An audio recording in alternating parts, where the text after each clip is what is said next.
আমি ওলাইছোঁ ওচৰৰ এঘৰত। তাৰ আগতে মই ল'ৰাক খিচিৰি বনাই খুৱালোঁ, কিন্তু ই কোনোপধ্যেও নাখায়। সেই গতিকে ভাবিলোঁ যে অলপ কিবা বেলেগকৈ বনাই খুৱাওঁ। তাৰ বাবে মই আনিব গ'লোঁ ভেদাইলতা। আৰু ভেদাইলতা এতিয়াহে আগবোৰ ওলাব।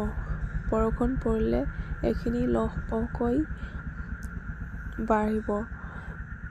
দেখিছেনে, বহুত কম আছে, এইখিনি ওলাই আছে। তাৰপিছতে পাত ছিঙিলে যিহেতু দেৰি হয়, তাৰ বাবে মই আগ এমুঠিমানকে ছিঙি ল'লোঁ।